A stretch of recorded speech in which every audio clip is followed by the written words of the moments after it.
आपली काय प्रतिक्रिया आहे? मला वाटतं हे लोकांनी दिलेला कल आहे आणि एकंदरीत आपण जर पाहिलं का निवडणुका हा पैसा, जात आणि धर्म या ताकदीवर खूप वेगळं वळण घेत आहे।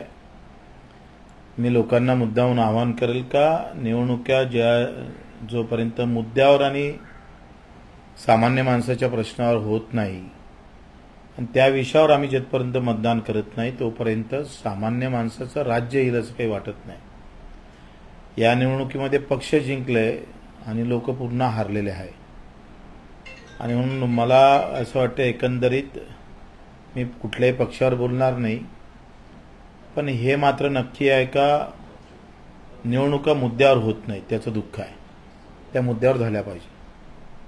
पण भाऊ एकीकडे दिसत आहे की एनडीएला बहुमत मिळताना दिसत आहे आणि दुसरीकडे इंडिया आघाडी जी आहे ती सुद्धा जल्लोष करते कारण त्यांना अपेक्षित नसलेलं यश मिळालंय। आता असं म्हणणं आहे की हा जनतेनं दिलेला कौल आहे आणि त्यामुळे हा निकाल जनतेचा निकाल आहे। मला असं वाटते का जरी मतं लोक मारत असेल पण लोकांचे मतं घेण्याची जी पद्धत आहे ना त्या पद्धती खूप चुकीच्या येत आहे लोकशाहीमध्ये, त्या बदलल्या पाहिजे एवढं मला वाटतं।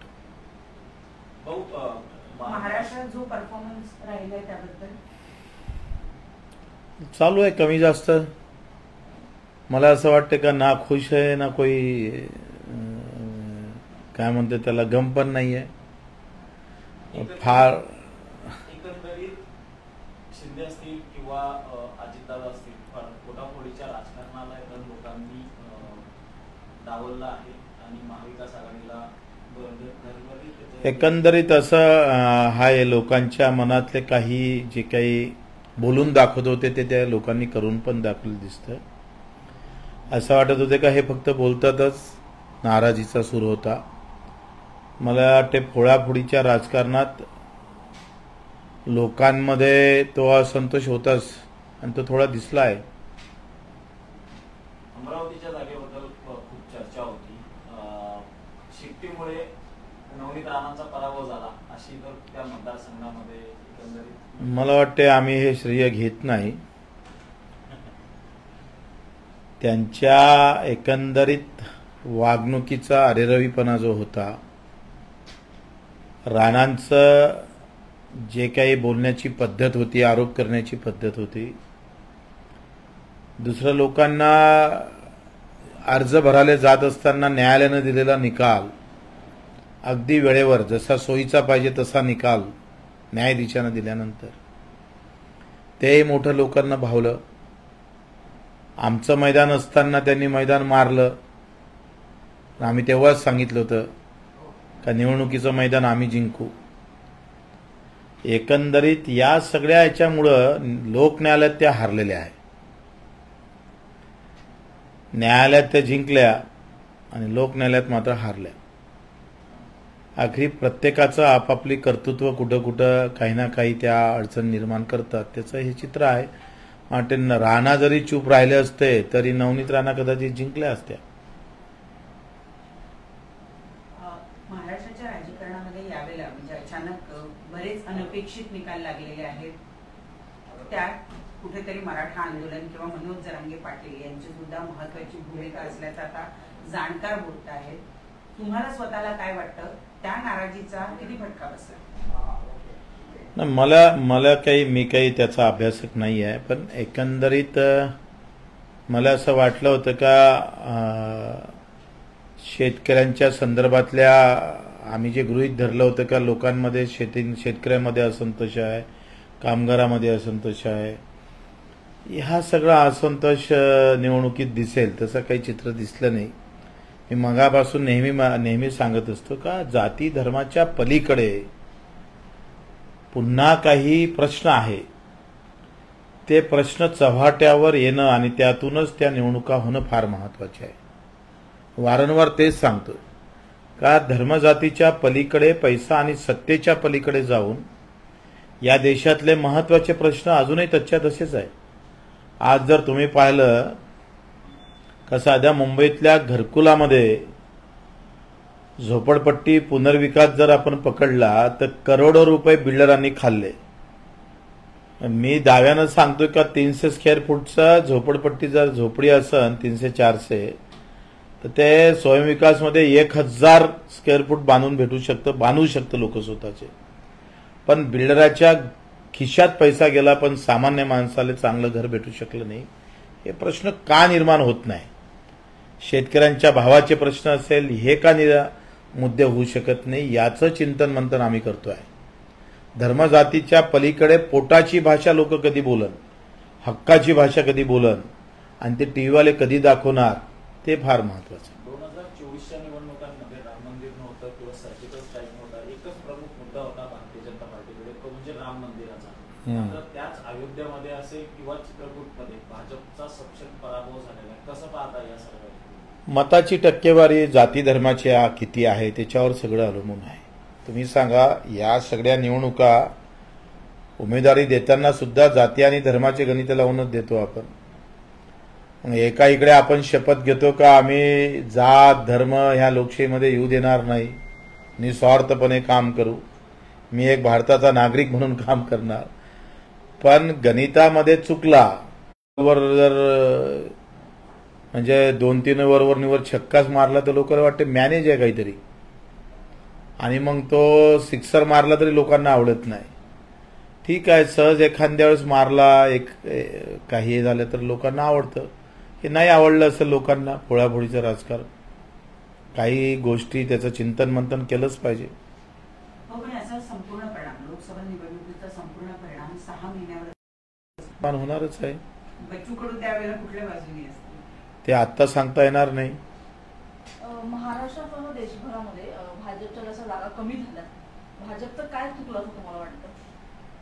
मला वाटतं मी काही संशोधक नाही आहे, पण लोकांनी काही गोष्टी आवडल्या नाही, त्याचं मला वाटतं रिझल्ट त्याचे परिणाम काही दिसत आहे. कसं आहे, किती काही विकास केला, मी तुमच्या घरी आलो आणि अमृताचा प्यालाही तुमच्या हाती दिला, पण तो जर शिव्या देऊन दिला तर लोक ऐकत नाही. प्रेमानं लोक पाणी पण अमृतासारखं पितात. निवडणुकांच्या आधी एमआयएम आणि वंचित बहुजन विकास आघाडी हे भाजपची बी टीम सी टीम म्हणून तर चर्चेत होती. मात्र तसं न घडता सपशेलेकर वंचितला नाकारलेला आहे, एमआयएमला नाकारलेला आहे आणि पारंपरिक मतं जी ती पुन्हा एकदा काँग्रेसकडे तर वळलेली आहे. कसं पाहता येईल? वंचितला मला वाटते खूप चांगला चान्स होता यावेळेला. त्यांनी तो मला वाटते काही थोड्या कारणानं त्यांच्या काय झालंय त्यांच्यामुळे तो बिघडला असेल. पण मला वाटते वंचित आघाडीसोबत बसले नाही म्हणून वंचित मधल्या काही मतांमध्ये संभ्रम निर्माण झालेला दिसतं आणि त्याच्यामुळं हे सगळ्या अडचणीत आलेलं आहे. प्रकाश आंबेडकरांचा महाविकास आघाडी सोबत न जाण्याचा निर्णय चुकला असं मी म्हणत नाही, पण लोकांना एकंदरीत निकालावून असं वाटतंय. लोकांना असं वाटत होतंय कारण बरेच कार्यकर्ते त्यांचे माझ्यासोबत होते आणि तुम्ही अमरावतीच्या सीटमध्ये वंचितनं जो पाठिंबा दिला होता, वेळेवर वंचितच्या जिल्हा अध्यक्षांना आवाहन केलं प्रकाशजी आंबेडकरांना की बाबा हे सीट टाकू नका, पण तरी ती टाकल्या गेली आणि त्याचे परिणाम जर आपण पाहिलं तर त्यांना वंचितच्याच कार्यकर्त्यांनी राजीनामा दिला वंचितचा. आणि म्हणून हे लोकांमध्ये किंवा कार्यकर्त्यांमध्ये संभ्रम झाला का आघाडीत राहून वंचित जर लढली असती तर कदाचित बीजेपीचा जो लागलेला सिक्का आहे तो पुसून गेला असता असं त्या कार्यकर्त्यांना वाटत होतं. मला आपण काही संशोधक नाही आहे, पण त्यांच्या काही कानावरून फोन आम्हाला आले त्याच्यावरून लक्षात येतं. मनोज जरांगे पाटील गेले काही दिवस पुन्हा एकदा शिवसेना किंवा राष्ट्रवादी यांच्या लोकांशी भेटताना बोलताना दिसत आहे. विधानसभा निवडणुकीच्या पूर्वी मनोज जरांगेंचं महाविकास आघाडीकडे जे झुकतं माप आहे त्याचा परिणाम विधानसभेवर दिसून येईल का?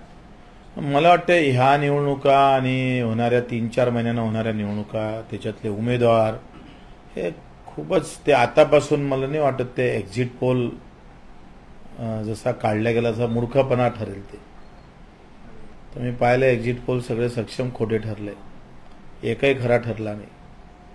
आणि त्याच्यामुळं आतापासून अंदाज बांधणं, वेळेवर काय स्थिती होते, पावसाळा राहतं का उन्हाळा राहतं, गारपीट पडतं का अधिक काय होतं, अखेर त्यावेळेस त्या निवडणुकीच्या त्या शेवटच्या दिवसात पेटीत मता लोक केंद्रावर जाणेपर्यंतही काही बदलत राहतात लोकांमध्ये. तर आतापासून तो अंदाज घेणं तर मला वाटतं फारच चुकीचं ठरत. शेवटचा प्रश्न, केजरीवालांना एकही जागेवर यश मिळालं नाही, कसं पाहता?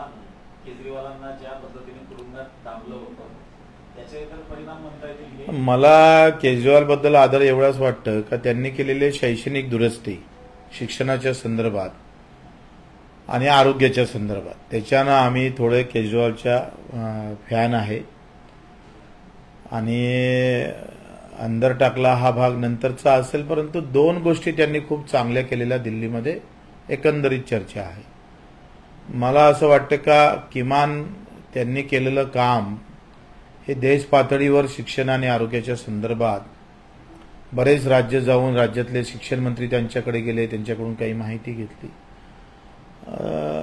असं लोकांना वाटत होते का तिथे केजरीवाल पुन्हा लोकसभेमध्ये विजयी होईल. आखरी मी तेच म्हणतोय की केजरीवाल जेव्हा उभे राहील तेव्हा ते जिंकून येईल. आता केजरीवाल नाही म्हणून लोकांना मत मारलं नसेल, पण त्यांच्या कामाचा प्रभाव मात्र नक्की आहे. ठीक आहे.